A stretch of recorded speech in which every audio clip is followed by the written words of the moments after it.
오늘 9장 자유의지 부분을 보겠습니다. 9장입니다. 자, 오늘 9장 자유의지와 그 다음에 10장 효력 있는 소명, 이 두 부분을 보도록 하겠습니다. 자, 9장 1절 제가 읽습니다. 하나님께서는 사람의 의지에다 본성적 자유를 부여하셨는데 이 의지는 강제당하거나 본성의 어떤 절대적 필연성 때문에 선 혹은 악을 지향하도록 되어 있지 않았다. 자, 보시면요, 하나님께서는 사람의 의지에 본성적 자유를 부여하셨다. 이 말은 하나님께서 우리 인간을 만드실 때 인간에게 의지를 주시고 또 인간에게 자유를 주셨습니다. 그러니까 인간이 무엇을 하고 싶다, 무엇을 원한다 하는 이런 의지를 갖게 해주시고, 그리고 또 내가 이렇게 하든 저렇게 하든 그래 너희들이 원하는 대로 하라라고 이렇게 하나님이 우리 인간에게 자유를 주신 것입니다. 이 의지는 강제당하거나 본성의 어떤 절대적 필연성 때문에 선 혹은 악을 지향하도록 결정되어 있지 않았다. 그러니까 처음 하나님 인간을 지으실 때 인간에게 자유를 주시면서 무조건 본성적으로 선을 행해라, 너는 선밖에는 못 행한다, 너는 딱 선만 행하도록 지음을 받았다. 하나님이 그렇게 딱 우리를 마치 이렇게 로봇을 만들어서 기계로 조작하듯이 하나님께서 우리가 선만 행하게끔 하나님이 그렇게 만드신 것도 아니고, 또 반대로 너는 악하게 살아라, 너는 무조건 악한 짓만 해야 된다, 하나님 이렇게 우리를 악하게 본성적으로 만든 것도 아닙니다. 그래서 하나님께서 우리 인간을 만드실 때는 이렇게 선이나 악을 지향하도록, 그러니까 어느 쪽으로만 우리가 가도록 한 것이 아니고 인간이 자발적으로 선택할 수 있도록 내 의지대로, 어떤 때는 내가 선을 원하고 또 내가 선을 행하는 것을 하나님이 자유롭게 하시고, 또 어떤 때는 내게 악을 행하려는 의지가 있게도 하시고, 또 그것을 행할 때에 하나님께서 그렇게 할 수 있도록 자유를 주시는, 그래서 인간을 하나님이 처음 지으실 때부터 하나님은 인간에게 자유의지를 주셨다. 그래서 우리는 그냥 하나님이 정해놓은 대로 또 내 본성대로 무조건 그냥 한쪽으로 치우쳐서 사는 것이 아니고 우리 스스로가 선과 악을 결정할 수 있는 그와 같은 본성, 그런 자유를 우리가 가지고 태어났다. 하나님이 그렇게 우리를 만드셨다라는 내용이 1절에 나오는 내용입니다. 그 다음 2절 봅시다. 사람은 순전한 상태에서 선하고 하나님을 기쁘시게 하는 일을 의지하고 행할 수 있는 자유와 능력을 가졌으나 가변적이기 때문에 그 상태에서 타락할 수도 있었다. 자, 사람은 순전한 상태에서는 선하고 또 하나님을 기쁘시게 하는 일을 의지적으로 내가 그렇게 하려고 하는, 하나님이 기쁘시게 하는 일을 해야지 하는 그런 원하는 마음을 가지고 그것을 행할 수 있는 자유, 그리고 또 뿐만 아니라 그 일을 행할 수 있도록 하나님께서 우리에게 능력도 주셨다라는 겁니다.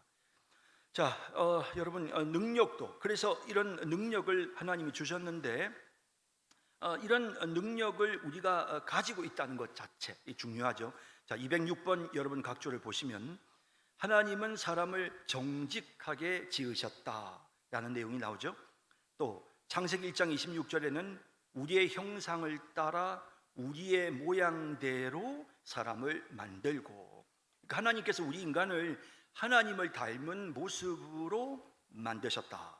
그리고 또 모든 것을 다스리게 하자, 다스릴 수 있는 그런 능력을 하나님께서 우리 인간들에게 처음 순전한 상태에서 하나님이 그렇게 할 수 있도록 하나님이 인간을 만드셨습니다. 자, 그렇지만 가변적이었기 때문에 그 상태에서 타락할 수도 있었다.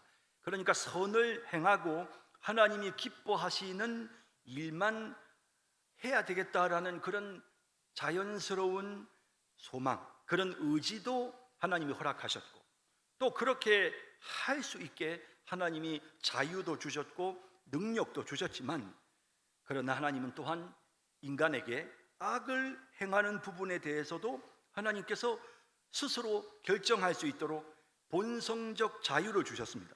그랬기 때문에 그래서 인간은 타락할 수도 있었던 것입니다. 그래서 그 다음에 나오는 내용에 보면 가변적이기 때문에 그 상태에서 타락할 수도 있었다라는 내용이 나오죠. 자, 그래서 이제 타락할 수도 있었어요. 자, 그래서 그 207번 각주에 보시면 창세기 2장에 내가 임의로 먹되 선악을 알게 하는 나무의 열매는 먹지 말아라, 하나님께서 먹지 말아라 말씀하셨어요. 왜냐하면 그들이 먹을 수 있는 자유가 있었기 때문에. 그래서 하나님은 그것을 먹지 말아라 라고 말씀하셨어요. 그런데 창세기 3장 6절에 보면 여자가 그 열매를 따먹고 남편에게도 주어 남편도 먹었다라고 되어 있습니다. 자, 그래서 하나님께서 인간에게 전적으로 하나님이 기뻐하시는 선을 행할 수 있는 자유와 능력을 주셨지만 뿐만 아니라 악을 행할 수 있는 자유의지도 하나님은 인간에게 주셨습니다.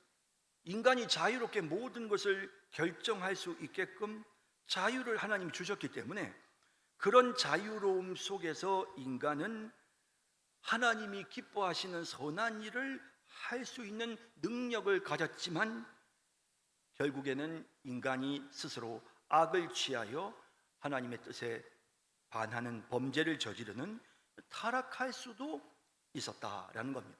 하나님은 이렇게 인간을 지으실 때 이런 상태로 지으셨고, 그래서 인간이 타락에 이르게 되었던 것입니다. 자, 3절 보시죠.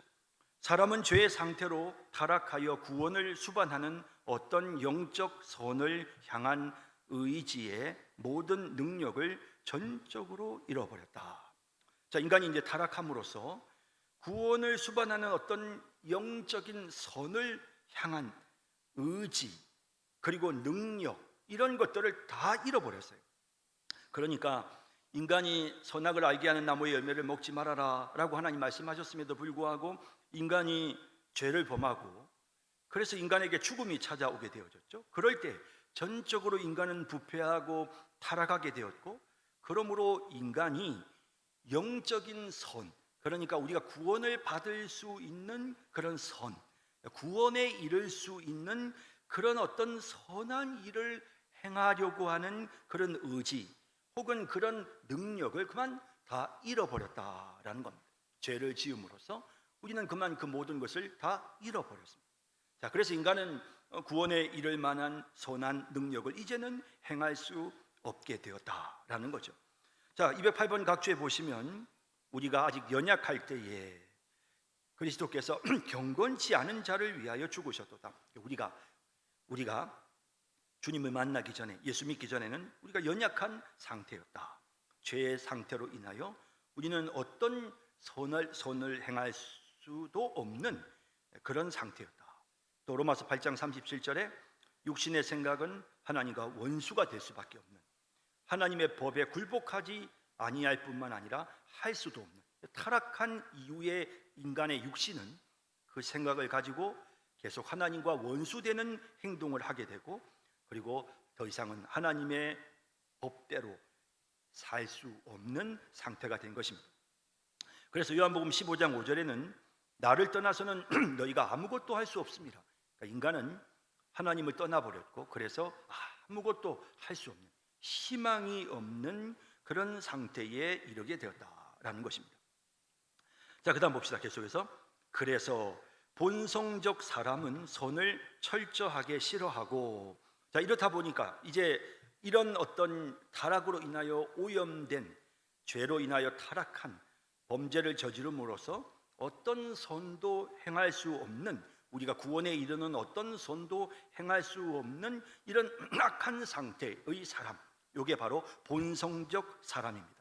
이 본성적 사람은 선을 철저하게 싫어하고, 우리가 절대로 인간이 이렇게 하나님께로부터 떠나서 범죄를 저지르고 난 다음부터는 인간은 선하는 것을 철저하게 싫어하게 되어졌습니다. 그래서 209번 각주에 보시면 로마서 3장 10절에 의인은 없나니 하나도 없으며 다 치우쳐 함께 무익하게 되고 선을 행하는 자는 없나니 하나도 없도다. 자, 이런 상태에 빠지게 된 것입니다. 그래서 본성적인 이 죄로 인하여 타락해서 이제 있는 이런 어떤 인간은 선을 아주 철저하게 싫어하는 상태에 이르게 되었고, 또 뿐만 아니라 죄로 죽었기 때문에 죄로 인해서 우리는 죽은 겁니다. 하나님께서 아담에게 선악을 알게 하는 나무의 열매를 먹으면 정령 죽으리라 라고 말씀하셨죠. 그에게 죽음이 찾아오죠. 이 죽음이란 육적인 죽음뿐만 아니라 영적인 죽음, 죄로 인하여 더럽혀지고 죄로 인하여 하나님과의 관계가 끊어지는, 왜냐하면 하나님은 거룩하신 분이신데 인간이 죄로 인하여 더럽혀짐으로써 인간은 더 이상 하나님께로 가까이 갈 수 없게 되었습니다. 그러므로 인간은 하나님과의 관계가 끊어졌죠. 이것을 우리가 영적인 죽음이다 라고 표현합니다. 이렇게 해서 죄로 우리는 죽어버린 존재가 되었습니다.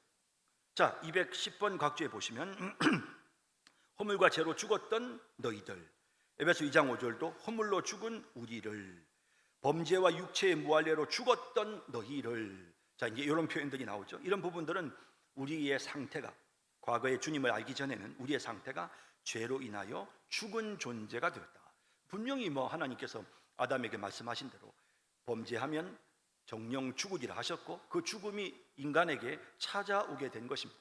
그래서 처음에 인간을 지으실 때는 선과 악을 행할 수 있는 그런 자유를 주셨지만, 인간이 범죄하고 타락함으로써 이제 더 이상 인간은 선을 행할 수 없는, 그래서 우리 인간은 이제 완전히 전적으로 죽은, 그런 영적으로 죽어 있는 그런 존재가 된 것입니다.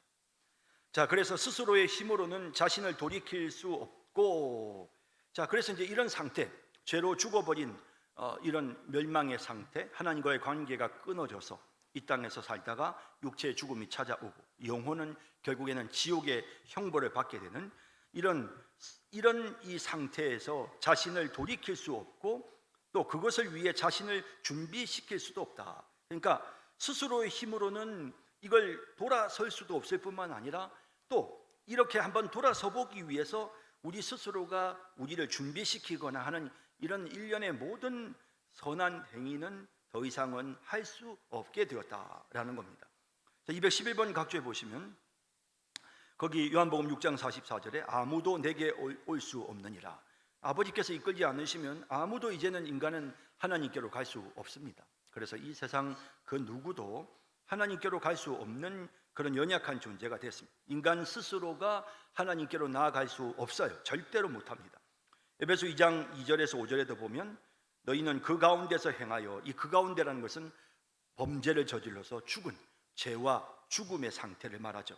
그래서 허물과 죄로 죽은 그 상태에서 계속 머물면서 이 세상 풍조를 따르고 공중의 권세 잡은 마귀를 따라가는, 세상 풍조를 따르고 마귀를 뒤쫓아가는, 그래서 정말 우리는 어떻습니까? 육체의 욕심을 따라 지내며 육체와 마음에 원하는 것을 하여 다른 이들과 같이 본질상 진노의 자녀가 되었다라는 겁니다. 이게 이제 인간의 상태입니다. 그래서 범죄를 저지른 인간은 결국 이런 상태가 될 수밖에 없었다라는 겁니다. 고린도전서 2장 14절도 마찬가지죠. 육에 속한 사람은 하나님의 성령의 일들을 받지 아니하나니 어리석게 보이고 그것을 깨달을 수도 없는, 왜냐하면 이런 영적으로라야만 분별하기 때문입니다. 그 다음 페이지로 넘기시고요. 그래서 우리도 전에는 어리석은 자요, 순종하지 아니하는 자요, 속은 자요, 여러 가지 정욕과 행락의 종로로 탄 자요, 악독과 투기를 일삼는 자요, 가증스러운 자요, 피차 미워한 자였다. 그러니까 우리가 정말 하나님의 은혜로 구원받기 전에 우리의 상태는 아담과 하와가 범죄하고 타락한, 그래서 인간이 더 이상은 선을 행할 수 없는 그런 악의 상태에 머물러 있어야 했고, 그렇게 허물과 죄로 죽었던 우리의 모습은 도무지 우리의 노력으로는 하나님을 찾을 수도 없고 구원에 이를 수도 없는, 또 정말 우리의 노력으로는 어떤 선도 행할 수 없는 그런 연약한 상태에 이르게 되었다라는 것입니다. 3절까지 해서 이제 하나님이 1절에서는 하나님이 천지를 창조하실 때 자유의지를 주셨다. 2절은 그런데 인간은 그 자유의지를 가지고 범죄를 저질렀다. 3절은 범죄를 저지른 인간은 이제 영적으로 죽어서 이제는 선을 행할 수 없게 되었다라는 거죠. 이제 이게 3절까지 내용입니다. 이제 4절은 이렇게 영적으로 죽었던 우리를 하나님께서 이제 은혜로 살려내시는 그런 변화를 말씀하시죠. 4절, 하나님께서 죄인을 회개시키시고 은혜의 상태로 옮기시면 죄 아래 처한 본성적 속박에서 그를 해방하시고 오직 자기의 은혜로 그에게 능력을 주사 그가 영적으로 선한 일에 의지하고 행할 수 있게 하신다. 그럼에도 여전히 남아있는 부패 때문에 죄인은 온전히 혹은 오로지 선한 일만을 의지하지 않고 악한 일도 또한 의지한다.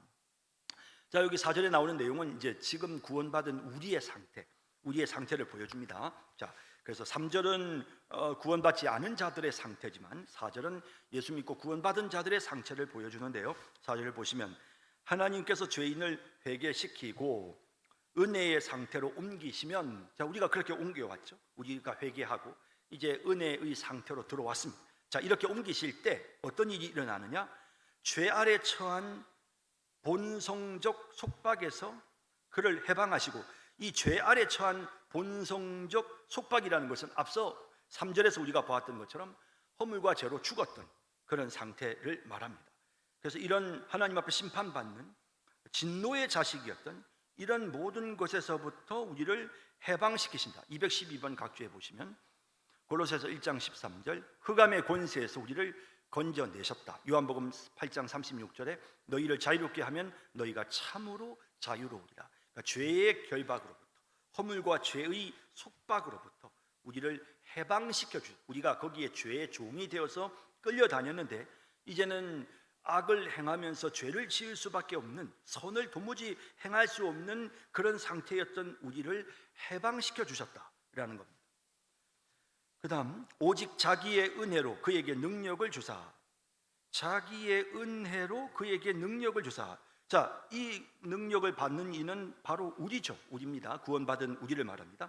자기의 은혜, 하나님의 은혜로 이제 우리를, 죄인을 회개시키시고 또 그 죄로부터 해방시켜 주신 바로 그에게 능력을 주셔가지고요, 단순히 그냥 죄로부터 해방시키고 회개만 시킨 것으로 끝나는 것이 아니고 그에게 자기 은혜로 능력을 주셔가지고 어떻게 하게 하시느냐 하면 영적으로 선한 일에 의지하고, 이 영적으로 선한 일에 의지한다는 말은 영적인 선한 일을 하기를 원하는 마음.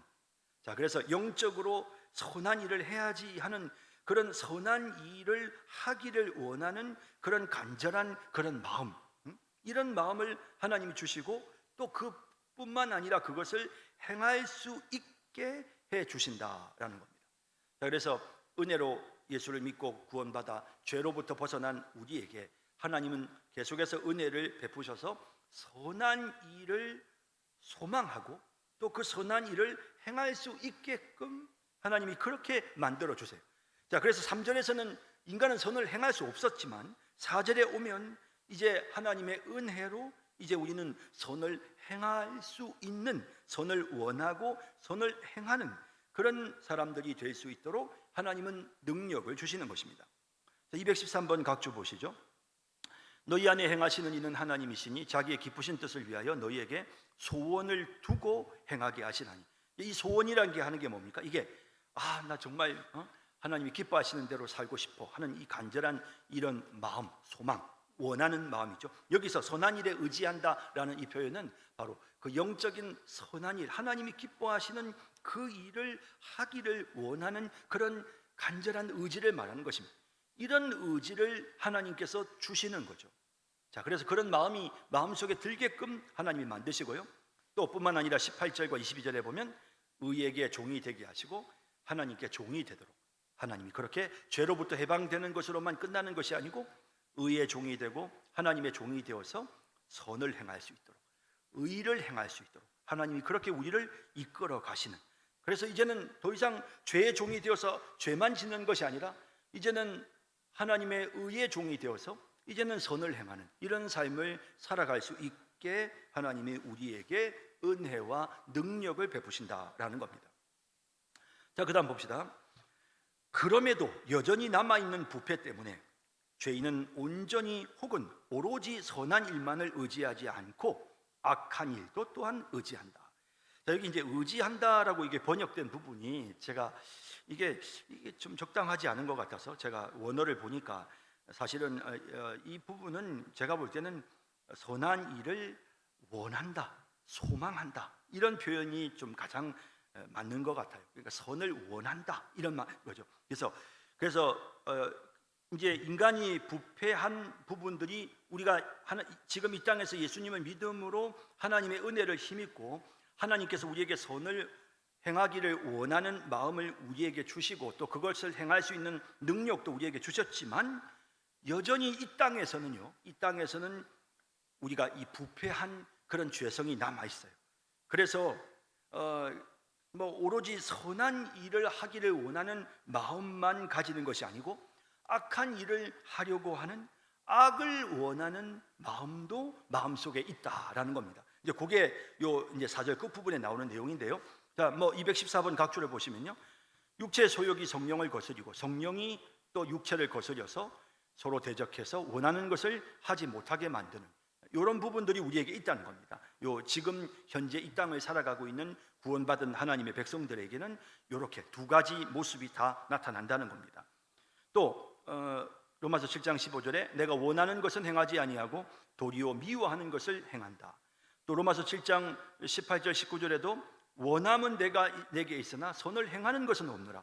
내가 원하는 바 선은 행하지 아니하고 도리어 원하지 아니하는 바 악을 행하는도다. 이렇게 그래서 신약 시대에 구원받아 하나님의 백성으로 살아가는 우리는 하나님의 은혜로 죄로부터 속박에서부터 해방되어서 하나님의 은혜의 능력으로 선을 행할 수 있는 그런 어떤 간절한 마음과 능력을 하나님께로부터 받았지만 그럼에도 불구하고 이 땅에 사는 동안에는 여전히 그 부패한 죄성이 우리 속에 남아서 우리로 하여금 선을 행하기를 원하는 간절한 마음 또 그것을 행하는 그런 모습뿐만 아니라 악을 행하기를 원하는 마음 또 악을 행하는 이런 모습들이 또한 우리 현재의 삶 속에 나타난다라는 것이 4절의 내용입니다.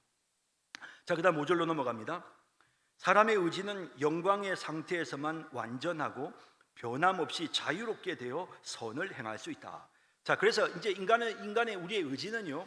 그래서 영광의 상태, 이 영광의 상태라는 것은 뭐냐면 우리가 주님 앞에 가는 것입니다. 우리가 이 땅에서의 삶이 끝나고 하나님 앞에 서게 되는 새 하늘과 새 땅에 거하게 되는 그러니까 영광스러운 그런 상태에 이르면 그때에 비로소 우리의 이 모든 부패한 이 인간의 아직도 남아있는 인간의 타락한 죄성이 완전히 사라지게 된다라는 이런 사실을 보여주죠. 그래서 영광의 상태에서만 우리가 영생을 누리는 그 영광의 상태에서는 우리가 완전하고 그때는 변함없이 자유롭게 되어 선을 행하게 되는 그래서 인간이 자발적인 자유로 끊임없이 선을 행하는 이런 일들이 영광스러운 천국에서는 이루어지게 된다라는 겁니다.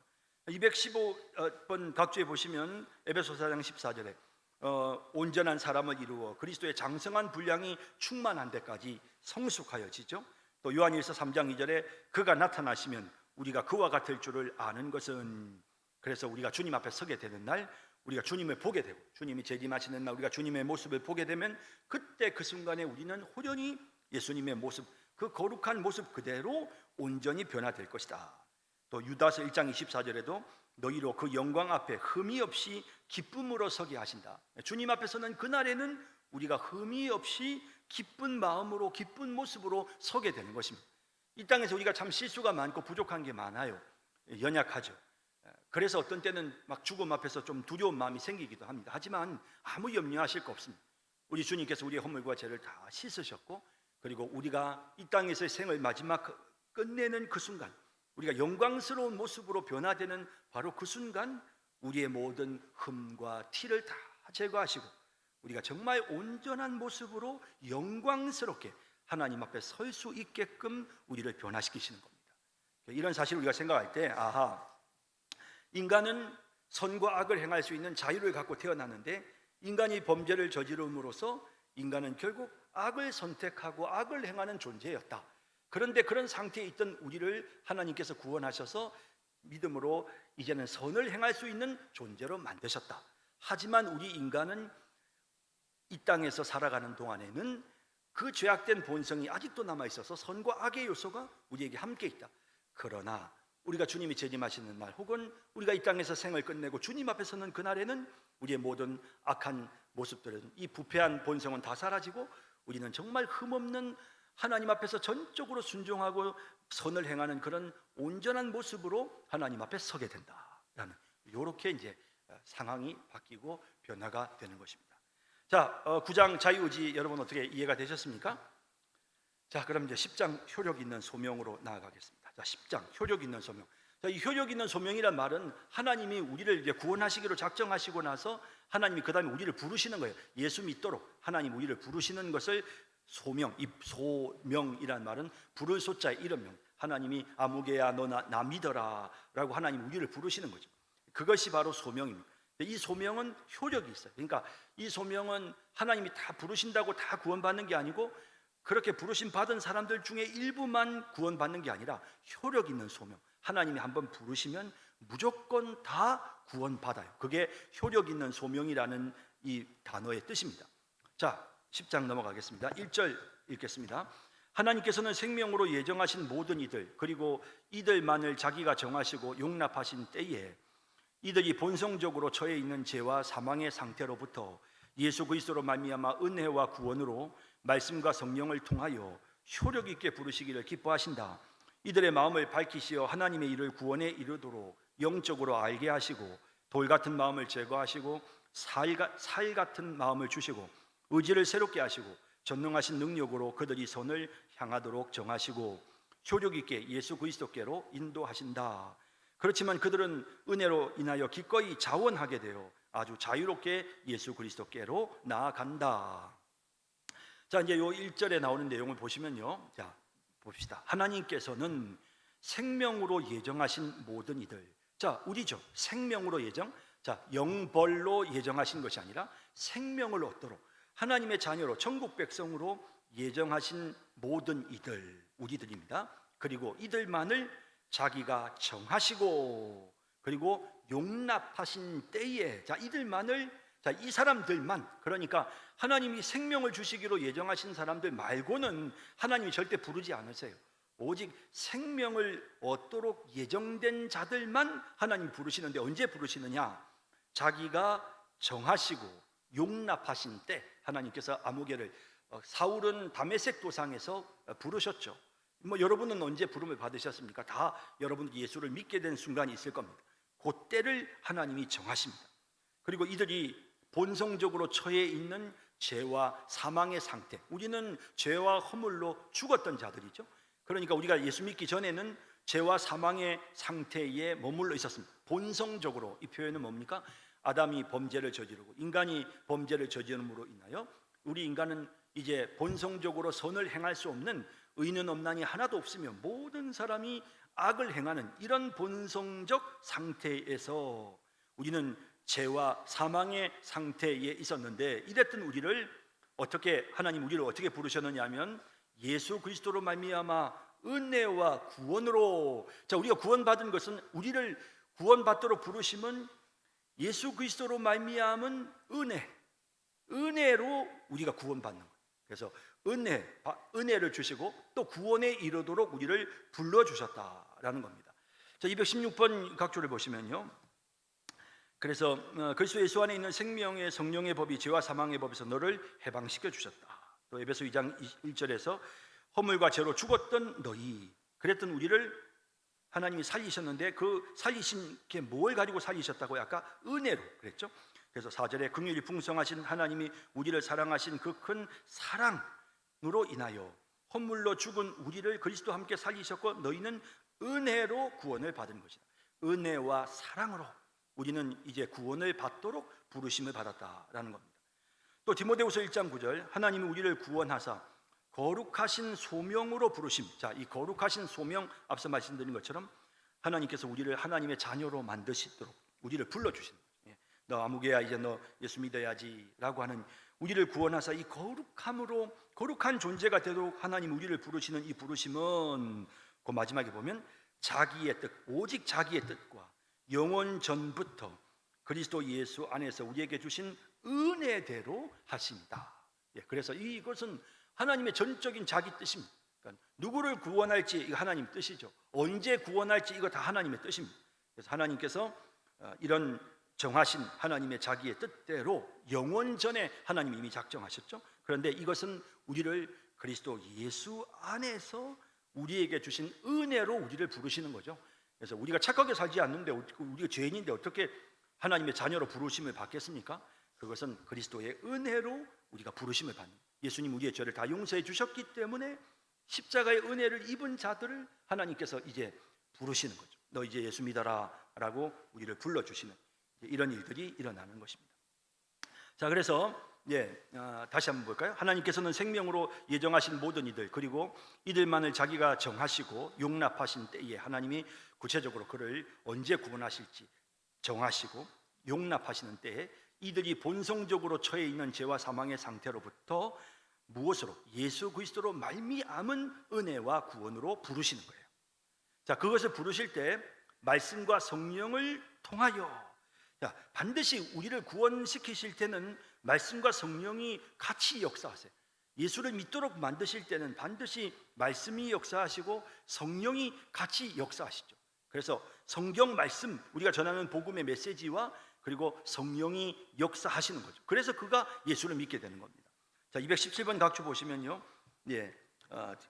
처음부터 데살로니가후서 2장 13절, 처음부터 너희를 택하사 성령의 거룩하게 하심, 진리를 믿음, 이게 뭡니까? 말씀과 성령이죠. 진리는 말씀이니까 말씀과 성령을 통해서 우리를 성령으로 거룩하게 하시고 또 하나님의 말씀을, 복음을 믿도록 해서 우리를 구원에 이르게 하셨다. 그죠?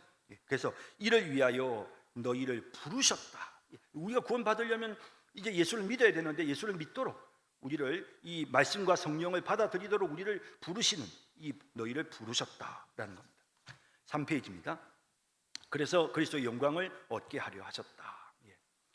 이렇게 성령의 역사로 말미암아, 말씀과 성령의 역사로 말미암아 이제 우리가 부르심을 받았습니다. 그 다음에 이제 그다음 보시면 효력 있게 부르시기를 기뻐하신다. 자, 여기 이제 효력 있게 부르신다는 말은 뭡니까? 앞서도 제가 말씀드렸지만 하나님이 이제 아무개 너 이리 와, 하나님 부르셨어요.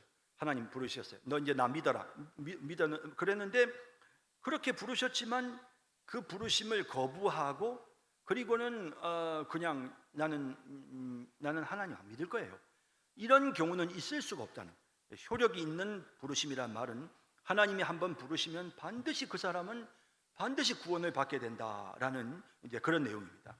자, 그래서 이제 효력 있는 부르심으로 부르시기를 기뻐하셨는데 218번 각주에 보시면 로마서 8장 30절에 또 미리 정하신 그들을 또한 부르시고, 자, 하나님 예정하신 그 사람들 때가 되면 너 예수 믿어라 라고 부르세요.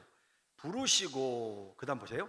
부르신 그들을 의롭다 하시고 또 그들을 영화롭게 하시는 거예요. 그러니까 예수님이 한번 딱 부르시면 그건 막 가차 없어요. 이거는 뭐 도중에 변경될 여지가 없다는 거예요. 그래서 효력이 있는 부르심이다라는 겁니다. 그래서 이제 뭐 로마서 11장 7절에도 택하심을 입은 자는 구원을 받게 되죠. 그 나머지는 다 우둔해지고 맙니다. 또 에베소 1장 11절에도 우리가 그 예정을 입어 그 안에서 기업이 되었다. 하나님이 딱 정하신 그 사람 부르시는데, 한번 하나님이 부르시면 인간은 절대로 피할 수가 없습니다. 반드시 구원받게 되죠. 이것을 칼빈은 불가항력적 은혜다라는 표현을 썼습니다. 인간이 아무리 도망치려고 해도 이 구원받도록, 예수를 믿도록 부르시는 이 부르심을 우리 인간이 저항할 수 없다는 거죠. 불가항력적 은혜. 저 예수 믿기 싫어요. 아무리 저항하려고 해도 우리는 저항할 수 없어요. 그래서 한번 하나님 우리를 구원하시기로 정하시고, 그리고 또 하나님이 정하신 때에 우리에게 복음으로 우리를 부르세요. 그래서 이걸 이제 외적 부르심이라 그러는데, 전도자들이 누군가가 그 사람에게 예수 믿으세요, 예수 믿으세요, 예수님이 우리의 죄를 용서해 주셨어요, 예수 믿으세요, 이렇게 말할 때 그때 성령이 역사하시고, 그죠? 외적인 부르심이 있을 때 내적인 부르심이 함께 그의 마음을 움직여서 그 순간 그가 예수님을 믿을 수 있게끔 만드시는, 그래서 반드시 효력이 있어요. 한번 성령이 우리를 부르시면 무조건 우리는 예수 믿게 되고 구원받을 수밖에 없다라는 사실을 분명하게 보여줍니다. 자, 이들의 마음을 밝히시오. 자, 이렇게 이제 한번 부르시면 그 다음엔 하나님이 어떻게 하시냐면 눈을 밝히시죠. 이들의 마음을 밝히시오. 하나님의 일을 구원에 이르도록 영적으로 알게 해주세요. 그래서 구원과 관련된 모든 것들을 영적으로 알게 깨닫도록 마음을 밝혀주신다. 그러니까 이 복음이 이해가 되기 시작하고, 전에는 정말 이해가 안 돼. 뭐 예수님이 날 위해 죽었다. 아, 웃기네 정말. 뭐 예수를 믿으면 구원받. 아, 웃기는 소리 하네. 차라리 주먹을 믿지. 그랬던 마음이었는데 갑자기 마음이 밝아져서 하나님의 일을 구원에 이르도록 영적으로 알게 해주세요. 아, 하나님이 하신 일들이 정말 깨달아지고, 아, 정말 하나님은 나를 사랑하셔서 죄 없는 예수님을 이 땅에 보내주셨구나. 이런 것들이 우리의 마음속에 영적으로 알게 돼서 구원에 이르게 된다라는 겁니다.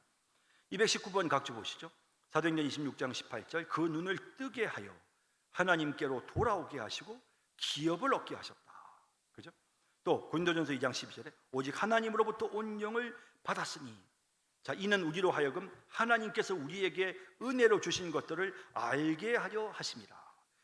하나님의 영이신 성령이 역사하시니까 알게 되는 거죠. 자, 이렇게 하나님 우리를 부르실 때, 하나님이 부르심은 은혜의 부르심, 그냥 또 우리를 반드시 구원하도록 효력 있게 우리를 부르셨죠. 그뿐 아니라 하나님께서 우리를 깨닫게 해주시고 눈을 열어서 정말 이 하나님의 일들을 우리가 깨닫도록 알도록 만들어 주시고, 자, 그 다음 또 봅시다. 계속해서 하나님 부르실 때 어떤 일이 일어나는지. 돌 같은 마음을 제거하시고 살 같은 마음을 주시고, 우리의 마음이 정말 살 같은 이 부드러운 마음, 돌 같은 마음이 아니라 부드러운 살 같은 마음이 되게끔 그렇게 만들어 주신다. 220번 각주, 새 영을 너희 속에 두고 새 마음을 너희에게 주되 너희 육신에서 굳은 마음을 제거하고 부드러운 마음을 줄 것이며, 부드러운 마음을 주실 것이다. 그래서 이렇게 우리의 마음을 부드럽게 만들어 주시고, 그 다음 의지를 새롭게 하시고 전능하신 능력으로 그들이 선을 향하도록 정하시고. 인간의 의지가요 달라져요. 그래서 막 전에는 악을 행하려고 했던, 그랬는데 이제는 선한 일을 행하기를 원하는 그런 의지가 생기고 또 그쪽으로 나아가도록, 그래서 자꾸 하나님 말씀대로 하나님 기뻐하시는 대로 살려는 그런 간절한 마음이 마음속에 있도록 그렇게 하나님께서 마음을, 능력을 주셔가지고 의지를 그런 방향으로 나아가도록 정하시고. 221번 각주에 보시면요, 에스겔서 11장 19절에 돌 같은 마음을 제거하고 살처럼 부드러운 마음을 주어. 그 다음 빌립보서 2장 13절에 하나님이 자기의 기쁘신 뜻을 위하여 너희에게 소원을 두고 행하게 하시나니. 이 표현은 계속 많이 나오죠. 하나님께서 마음속에 소원이 생기게끔, 아, 그래, 선하게 살아야 돼, 선하게 살아야 돼 하는 그런 간절한 소원이 생기게끔 하나님이 그렇게 만들어 주시죠. 또 신명기 30장 6절에 내 하나님 여호와를 사랑하게 하사, 하나님을 사랑하는 마음이 생기게끔. 에스겔서 36장 27절에 내 영을 너희 속에 두어 너희로 내 율례를 행하게 하리니 너희가 내 규례를 지켜 행할지라. 그러니까 하나님이 친히 성령으로 하나님의 법을 행하게끔 만들고, 그러면 우리가 하나님의 규례를 지켜 행하게 된다라는 겁니다. 여기 내 규례를 지켜 행할지라라는 이 표현이 꼭 잘못 해석하면 여러분 명령형 같아요. 내 규례를 지켜 행할지라, 이 명령형이 아니고 이거는 약속입니다. 그래서 내가 영을 너희 속에 둘 것이고, 그러면 너희는 내 율례를 행하게 될 것이고, 그러면 너희는 내 규례를 지켜 행하게 될 것이다 라는 그런 뜻입니다. 그래서 이런 내용들을 우리가 보면, 아, 하나님 우리를 부르시면, 우리를 구원받도록 하나님이 우리를 예수 믿도록 우리를 부르시면 이렇게 우리의 마음속에서 의지가 새로워지는, 그래서 선을 행하려고 하는 그런 마음들이 생기게 되는구나 하는 것을 깨닫게 됩니다. 그 다음 효력 있게 예수 그리스도께로 인도하신다. 반드시 예수 그리스도께로 인도하신다, 이 말은, 효력이 있다는 말은 그렇게 깨닫게 해주셨는데 내가 예수님 안 믿고 나 예수님 안 믿을 거예요 하고 이렇게 되는 이런 일들은 절대로 일어날 수가 없다는 겁니다. 그래서 효력 있게, 그러니까 굉장히 강력한 힘으로 불가항력적인, 인간이 저항할 수 없는 그런 하나님의 은혜의 힘으로 우리를 예수 그리스도께로 인도하신다라는 겁니다. 그래서 222번 각주에 보시면 그의 힘의 위력으로 역사하심을 따라 우리에게 베푸신 능력의 지극히 크심, 이렇게 큰 능력을, 지극히 크신 능력을 베풀어 우리로 하여금 예수를 믿게끔 만드셨죠. 그 다음 요한복음 6장 44절, 나를 보내신 아버지께서 이끌지 아니하시면 아무도 내게 올 수 없으니 오는 그를 내가 마지막 날에 다시 살리리라. 그래서 성부 하나님께서 예수님에게로 이끄시는, 우리를 이끄심, 그래서 이끄시기 때문에 우리는 다 주님께로 나오게 되는 것이죠. 그래서 이런 부분에서 효력 있는 부르심이다, 효력 있게 예수 그리스도께로 인도하신다라는 표현을 쓰고 있습니다. 자, 그렇지만 그들은 은혜로 인하여 기꺼이 자원하게 되어, 그렇지만 그들은 은혜로 인하여 기꺼이 자원하게 되어 아주 자유롭게 예수 그리스도께로 나아간다. 자, 이 표현이 무슨 말이냐면 하나님께서 이제 이렇게 강권적으로 부르세요. 아무개야 너 예수 믿어라고 하실 때 이 은혜는 불강력적인 은혜죠. 하나님이 한번 너 예수 믿으라고 부르면 우린 저항할 수 없어요. 하나님이 굉장히 강력한 은혜로 하나님 우리의 마음을 막 변화시켜서 예수 믿게끔 예수님에게로 나아가게 합니다. 자, 그럴 때 우리는 나 싫은데 아니 가기 싫어요 억지로 끌려가는 것이 아니라, 여기 지금 1절 맨 마지막에 나오는 내용은 뭐냐면 기꺼이, 정말 즐거운 마음으로 저 정말 예수 믿을게요, 저 정말 예수 믿고 싶어요 라는 그런 즐거운 마음으로 적극적으로 예수님께로 나아가게끔 하나님이 그렇게 그 마음에 기쁨을 주시고 정말 전적으로 진짜 예수님을 믿는 것이 기쁨이 되고 즐거움이 되게끔, 또 자유롭게 내가 억지로 예수 믿는 게 아니고 정말 나 예수 믿고 싶어요, 나 정말 믿을래요 라는 마음이 들게끔 그렇게 우리를 인도하신다. 하나님의 부르심은 이렇다는, 억지로 어거지로 막 그냥 끌고 가시는 부르심이 아니라 자발적으로 기쁨과 즐거움으로 정말 예수님을 믿을 수 있게끔 만드신다. 223번 각주에 보시면 너는 나를 인도하라, 우리가 너를 따라 달려가리라. 이런 표현들은 아가서에 나오는 예수님과 그 우리와의 관계를 보여주는 아름다운 표현들이죠. 또 주의 권능의 날에 주의 백성이 거룩한 옷을 입고 즐거이 헌신하니 주의 청년들이 죽게 나오는도다. 즐겁게 신앙생활을 하지 억지로 아니에요. 아버지께서 내게 주시는다는 다 내게로 올 것이요, 스스로 본인들이 예수님께로 나아가는 것이죠. 억지로 끌려오는 게 아니에요. 내가 스스로 간다, 내게 올 것이요 라는 말은 본인들이 자발적으로 주님께로 나온다는 사실을 보여주는 것입니다. 자, 이렇게 이제 자유롭게 우리가 기쁨으로 주님께 나아간다는 내용이고요. 자, 2절 넘어갑니다. 이 효력 있는 소명은 결코 사람 속에 미리 보여진 어떤 선행이 아니라 오직 하나님의 값없고 특별한 은혜에서 나온다. 사람은 성령으로 말미암아 소생되고 새롭게 될 때까지 이 선행에서 완전히 피동적이며 성령으로 말미암아 소생되고 새롭게 되어야 이 소명에 응답할 수 있으며 소명에 제공되고 전달된 은혜를 보응할 수 있다. 자, 보시죠. 이 효력 있는 소명은 결코 사람 속에 미리 보여진 어떤 선행이 아니라 오직 하나님의 값없고 특별한 은혜에서 나온다. 자, 이건 뭐 앞에서도 계속 이야기 나왔던 부분이잖아요. 그러니까 아무개가, 내가 이 사람의 미래를 보니까 이 사람이 아무개가 참 나를 잘 믿겠구나, 그러니 내가 부르러야지. 하나님 이렇게 부르시지 않는다는. 그래서 하나님이 효력이 있는 부르심으로 그를 부르실 때 그 속에서 미리 보여지는 어떤 선행을 보고 진짜 예수 잘 믿겠구나, 나한테 크게 쓰임 받겠구나 해서 우리를 부르시는 것이 아니고, 하나님 우리를 부르시는 이 효력 있는 소명은 하나님의 값없고 특별한 은혜, 무조건적인 은혜, 우리가 선을 행할 걸 알고 하나님 부르신 게 아니고요, 그냥 값없이 하나님 우리에게 은혜를 주시는 거예요. 그죠? 그래서 우리가 부름을 받았다라는 겁니다. 224번 각주, 하나님 우리를 구원하사 거룩하신 소명을 부르시면 우리의 행위대로 하신 것이 아니요, 그죠? 우리에게 주신, 자 4페이지 넘어갑니다. 우리에게 주신 은혜대로 하심이라. 그죠? 우리에게 주신 은혜대로. 또 디도 3장 4절 5절, 우리를 구원하실 때 우리가 행한 바 의로운 행위로 말미암지 아니하고 오직 긍휼하심을 따라, 그죠? 긍휼하심으로 우리가 구원받습니다. 에베소 2장 8절 9절, 너희는 그 은혜에 의하여 믿음으로 말미암아 구원을 받았으니 이것이 너희에게서 난 것이 아니고 하나님의 선물이라. 하나님의 선물. 행위에서 난 것이 아니니 누구든지 자랑하지 못하게 하려 함. 그래서 인간의 선을 미리 알고 하나님 우리를 부르신 게 아니다라는 겁니다. 그다음 봅시다.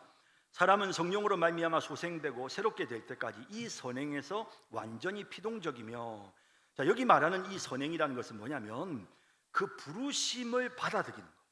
그 부르심을, 하나님이 우리를 부르실 때 그 부르심을 받아들이고 하나님께로 나오는, 예수님께로 나오는 이 부분에 있어서 성령으로 말미암아 소생되고 새롭게 될 때까지 완전히 피동적이에요. 이게 무슨 말이냐면 내가 스스로 처음부터 나 예수 믿어야지, 나 예수 믿을 거야, 야 난 구원받아야 돼 하는 이런 인간의 어떤 그런 적극적인 어떤 그런 노력에 의해서 그래가지고 예수님을 믿게 되는 것이 아니고, 성령이 역사하셔서 새롭게 해서, 그래서 정말 예수님이 믿어지도록 그렇게 만들어 주시는 것이 있기 전까지는 인간은 다 수동적이에요. 절대로 스스로 본인이 예수를 믿을 수 없어요. 능동적으로 신앙생활을 하거나 능동적으로 예수님을 찾아가거나, 이 불가능해요. 아무것도 못해요. 인간은 절대로, 정말.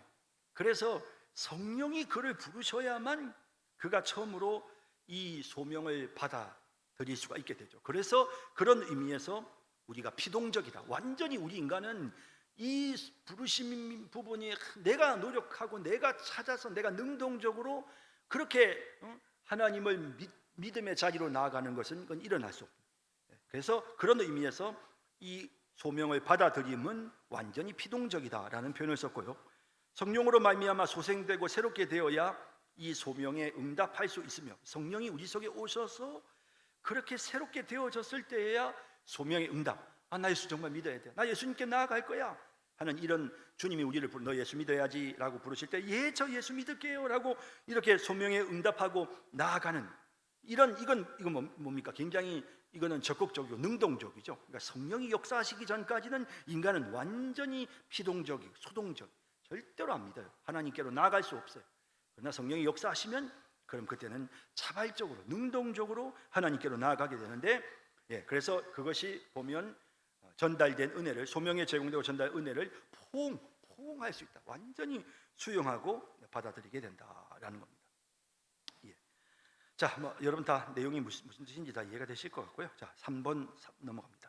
자, 3절. 유아 때 죽은 택함 받은 아이들은, 자, 이게 이제 여러분 조금 이제 여러분들에게 조금 그동안 혼란스러웠던 부분인데, 웨스트민스터 신앙 고백서가 이 문제를 아주 정확하게 잘 정리해 놓고 있어요. 여러분이 이 부분은 정확하게 아셔야 되는데요.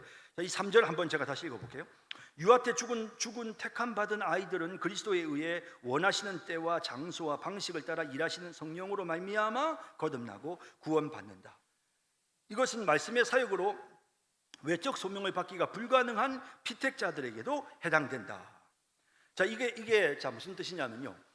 예를 들어서 여러분들이 이런 생각할 수 있어요. 조선 시대 때 예를 들어서 우리나라도 신라 시대 때, 고려 시대 때 이런 때에는 아무도 복음을 전하지 않았는데 그 사람들은 예수를 믿고 싶어도 못 믿었을 거 아니냐. 우리가 이런 의문을 가지는 거예요. 그리고 갓난 아기가 태어나서 갓난 아기가 죽었어요. 그러면 예수를 믿어야 구원받는데 그 갓난 아이로 죽었으니까 이 아이는 그러면 어떻게 돼요? 태어났는데 보니까 아이가 죽어 있어요. 그런 경우도 얼마나 많습니까? 그러면 이 아이 어떻게 해야 되나? 이 아이는 그러면 천국 갑니까? 지옥 갑니까? 여러분, 이 아이들에 대해서 목사가 만약에 장례식을 한다면 어린아이가 지금 1살짜리 애가 죽었어요. 아이고, 이 아이는 아직까지 복음을 받아들이지도 못했고 예수를 믿지도 못했고, 유아 세례라도 받았으면 다행이지만 유아 세례도 안 받았어. 만약에 그러면 이 아이는 지옥에 갈 수밖에 없습니다. 왜냐하면 예수를 믿지 않으면 구원 못 받는데 이 아이가 믿음이 아직 없는데 어떻게 구원을 받을 수 있겠습니까? 얘는 지옥 갑니다. 우리가 이렇게 생각할 수 있잖아요. 자, 이 부분에 대해서 정리한 겁니다. 유아 때 죽은 택함 받은 아이들은 택함 받은 아이들이 있어요. 유아 때 죽은 택함 받은 아이들이 있다는 거죠. 그리스도에 의해 원하시는 때와 장소와 방식을 따라 일하시는 성령. 그러니까 이거는 우리 인간이 몰라요. 어떻게 그 아이들에게 천국에 대한 소망을, 복음을, 예수를 믿게 했는지 우리는 몰라요. 그러니까 그리스도에 의해 원하시는 때와 장소와 방식을 따라 일하시는 성령, 이 성령이 그들을 구원하신다는 거예요. 그래서 여러분 보세요. 227번 각주에 보면 요한복음 3장 7절. 바람이 임의로 불면 내가 그 소리를 들어도 어디서 와서 어디로 가는지 알지 못하나니 성령으로 난 사람도 다 그러하니라. 우리는 성령으로 난 사람들이 어떤지 우리는 잘 몰라요. 바람이 바람이 분다는 건 알지만 바람이 눈에 보이지는 않잖아요. 성령이 역사하시는 것도 마찬가지예요. 눈에 보이지는 않아요. 그 사람이 예수 믿는지 안 믿는지 구원받았는지 안 받았는지 우리 몰라요. 하지만 성령께서 그를 감화할 수가 있죠. 그래서 태중에 있는 아이라든지 유아 때 죽은 아이들도 마찬가지예요. 그 아이에 대해서도 분명히 성령께서 그를 구원받을 수 있도록 일하실 수 있다는 거죠. 왜 그게 불가능하겠어요? 충분히 일하실 수 있는 거죠. 예. 그래서 그러므로 거듭나고 구원받는다. 어떻게 우리가 근거로 어떻게 알 수 있을까? 228번 각주에 보시면 거기 어떤 내용이 나오냐면 제자들이 예수님께 어린아이들을 만져달라고 사람들이 예수님께 나왔을 때 그때 제자들이 꾸짖으니까 예수님이 어린아이를 불러서 가까이 오게 하고 금하지 말라고 하고 축복해 주시죠. 그러면서 뭐라고 말씀하시냐면 하나님의 나라가 이런 자의 것이니라 했습니다. 이 어린아이들 철없고 복음을 알아듣겠습니까? 이런 어린아이들, 갓난쟁이 아기들, 이런 아이들이 하나님의 나라가 이런 자의 것이다라고 예수님이 말씀하시고 있잖아요. 어떻게 이런 게 가능할까? 이런 생각이 들잖아요.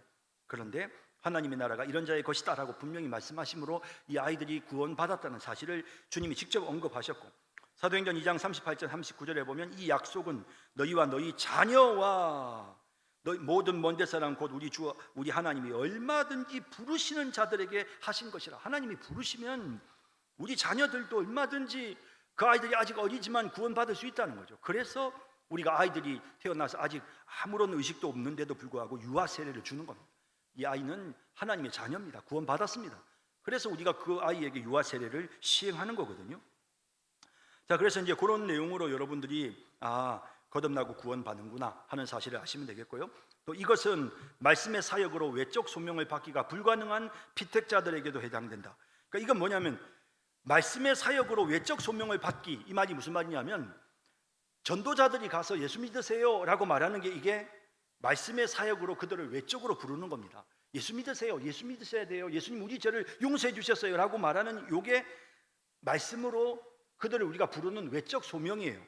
그런데 선교사들이 들어가야 말씀의 사역으로 외적 소명을 그들이 받을 수 있는데 아무 선교사도 들어가지 않았어요. 과거에 고려시대 때 조선시대 때 그럼 그 사람들 어떻게 되느냐? 그런데 그러한 사람들도 마찬가지로 하나님이 택한 사람들이 있을 수 있고 그 사람들은 성령이 일하시는 방법으로 그들을 구원하신다는 거죠. 굉장히 명쾌하지 않습니까, 여러분? 그러니까 이게 우리 교리고 우리 신학이에요. 그래서 여러분 이런 부분들 어떤 분들은 이런 걸 물어보시는 분도 있어요. 과거에 안 믿었던 사람들 어떻게, 선교사들 복음 전해지기 전에 살았던 사람도 어떻게 되고, 예수 믿기 전에 어렸을 때 죽은 아이들은 어떻게 되고, 이런 거 질문하시는 분들이 있는데 우리 교리가 정확하게 이런 부분들에 대해서 여기 이렇게 정리해서 언급하고 있으니까 여러분들 이걸 아시면 되겠습니다. 자, 그다음 4절 보십시다. 마지막입니다. 말씀의 사역으로 소명을 받고 성령의 공통적인 활동을 어느 정도 받은 자들이라도 택함을 받지 않았다면, 근데 여기 4절에 말씀의 사역으로 소명을 받고라는 이 부분이 있잖아요. 그러니까 말씀의 사역으로 소명을 받는 건 이건 외적 소명. 예수 믿으세요. 우리가 전도를 했어. 예수 믿으세요라고 전도를 했어. 그러니까 그 사람이 그 말을 듣고 예수 믿어볼까? 예수 믿어볼까? 자, 말씀의 사역으로 소명을 받는 것은 이건 외적 소명에 응답하는 거예요. 성령이 그 속에 들어가서 예수를 믿게 만든 게 아니고 전도자가 와서 전도를 하는 내용을 듣고 거기에 한번 믿어볼까 반응하는 것은 말씀의 사역으로 외적인 소명을 받은 거예요. 자, 그래서 여기 보면 이런 사람들은 많아요. 자, 230절에 보면 각주 230에 보면 청함을 받은 자는 많되 택함을 입은 자는 적으니라. 이렇게 청함 받은 사람은 많아요. 많은 사람들이 우리가 복음을 전하고 많은 사람들이 교회 오잖아요. 말씀의 사역으로 소명을 받고 그다음 성령의 공통적인 활동을 어느 정도 받은 자들이라도 택함을 받지 않았다면 이런 사람들이 있어요. 그러니까 성령의 어떤 활동에 영향은 받지만 택함은 받지 못했다는 거예요. 이제 그 예가 뭐냐면 보세요. 231번 각주 보세요. 보면 마태복음 7장 22절에 그날에 많은 사람이 나더러 이르되 우리가 주의 이름으로 선지자 노릇했고요, 주의 이름으로 귀신도 쫓아냈고요, 권능도 행했습니다. 이 사람 벌써 성령의 역사를 경험한 거예요. 그죠? 성령이 이들에게 역사했네요. 그죠? 그렇지만 이들은 안 믿어요, 예수를. 그래서 주님은 이 사람들 나 모른다 그러셨어요. 또 마태복음 13장에 보면 돌밭에 뿌려졌다는 것은 말씀을 듣고 즉시 기쁨으로 받되 그 속에 뿌리가 없어 잠시 견디다가 환란이 닥치면 넘어지는 사람들도 있어요. 분명히 있어요. 요 돌밭에 뿌려진 씨가 있단 말이에요. 돌밭에 뿌려진 씨. 말씀을 듣고 처음에는 기뻐한 것 같은데 문제는 뭡니까? 실제로는 성령의 내적 부르심을 받지 못한 거예요. 그러니까 겉으로는 뭔가 좀 반응하는 것 같이 보였지만 진정으로 성령의 역사로 말미암아 정말 참되게 믿지는 않았던 거죠. 히브리서 6장 4절 5절도 마찬가지. 한번 빛을 받고 하늘의 은사를 맛보고 성령에 참여한 바 되고 하나님의 선한 말씀과 내세의 능력을 맛보고 타락한 사람들. 이 사람들이 히브리서에 보면 나오는데 이 사람들이 좀 유대인들 중에서 막 이렇게 동료들을 핍박을 받으면서도 교회 생활을 좀 하다가 예수 믿다가 다시 그냥 나는 이제 율법으로 돌아갈 거야, 예수 안 믿고 하면서 가는 사람들이 있었단 말이에요. 이 사람들이 바로 여기 해당되는 겁니다. 하나님의 능력도 좀 경험했고 또 은사도 좀 맛보고 그랬지만 실제로는 예수를 믿지는 않았다는 거예요. 이런 사람들이 분명히 있어요. 그래서 이런 사람들은 어떻게 된다? 이런 사람들은 결코 구원을 받을 수가 없어요. 그래서 결코 그리스도께 진정으로 나아가지 않으며 따라서 이 사람들은 구원을 받을 수가 없어요. 232번 각주에 보시면요, 거기에 그러나 너희 중에 믿지 아니하는 자들이 있느니라. 예수님을 따르는 제자들이 많았어요. 그런데 예수님이 뭐라고 하셨냐면 너희 중에 믿지 아니하는 자들이 있느니라 하셨어요. 그러니까 이 말은 외적인 부르심에 반응해서 예수님을 따라오기는 했지만 그러나 예수님을 믿지 않았던 자들, 가룟 유다도 마찬가지죠. 외적 부르심에는 반응을 했지만 실제로 내적인 부르심은 없었던 그런 사람이 가룟 유다 같은 경우죠. 이런 경우에 해당된다고 할 수 있습니다. 그러므로 결코 이런 사람들은 진정으로 그리스도에게로 나아가지 않으며 따라서 구원받을 수 없다. 하물며 기독교 믿음을 고백하지 않는 이들은 어떤 방법을 쓴다 하더라도 구원받을 수 없다. 기독교 믿음을 고백하지 않는 사람, 그러니까 정말 본인들이 부정하는 사람들 있잖아요. 나는 예수 안 믿고 완전히 불신자들, 이런 사람들, 구원받을 이런 사람들은 어떤 방법을 써서라도 구원받을 수 없다.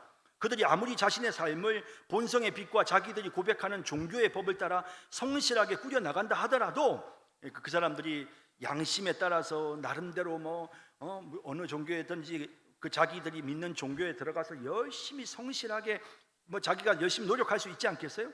그렇게 노력한다 하더라도 그 사람들은 구원 못 받는다는 거예요. 233절 각주에 보시면 다른 이로는 구원을 받을 수 없다 하셨고, 요한복음 14장 6절에 내가 곧 길이요 진리요 생명이 나로 말미암지 않고는 아버지께로 올 자 없고, 에베소 2장 12절에 그때 너희는 그리스도 밖에 있었고 외인이고 세상에 소망이 없고 하나님도 없는 자. 예수를 믿기 전에는, 예수를 믿지 않고 세상을 쫓고 살았던 자들은 그들은 소망이 없어요. 또 요한복음 17장 3절 영생은 곧 유일하신 참 하나님과 그가 보내신 자 예수 그리스도를 아는 것인, 그러니까 예수를 믿는 것 이외에는 다른 방법이 없어요. 그러니까 다른 종교를 통해서 혹은 예수 안 믿고도 구원받는 거 절대로 불가능합니다. 자, 이들이 구원받을 수 있다고 공언하고 주장하는 일은 매우 해롭고 가증스럽다. 그래서 모든 종교에 구원이 있다, 문선명이를 믿으면 구원을 받고 이만희를 믿으면 구원을 얻고 이런 말도 안 되는 주장을 하지 않습니까? 이런 사람들 굉장히 해롭고 가증스럽습니다. 그래서 234번 각주에 보면 그리스도의 교훈 안에 거하지 아니하는 자는 다 하나님을 모시지 못하되 교훈 안에 거하는 그 사람은 아버지와 아들을 모시느니라. 누구든지 이 교훈을 가지지 않고 너희에게 나아가거든 그를 집에 들이지도 말고 인사도 하지 말라. 그에게 인사하는 자는 그 악한 일에 참여하는 자임이라. 굉장히 단호하죠. 그래서 이단들, 이런 복음에 나오는 예수 믿는 것 위에 다른 교훈을 갖고 오는 사람들 우리 절대로 멀리해야 됩니다. 갈라디아 1장 6절에 다른 복음은 없다. 우리가 너희에게 전한 복음 외에 다른 복음 전하면 저주를 받을 것이다. 그래서 구원에 이르는 길은 오직 예수님을 믿는 것밖에 없습니다. 그런데도 다른 종교에도 구원이 있는 것처럼 종교다원주의라 그러죠. 이런 거 굉장히 해롭고 이것은 가증스러운 것이다 라고 이렇게 우리가 정리할 수가 있겠습니다. 자, 오늘 여기까지 9장 자유의지와 10장 효력 있는 소명까지 살펴봤습니다.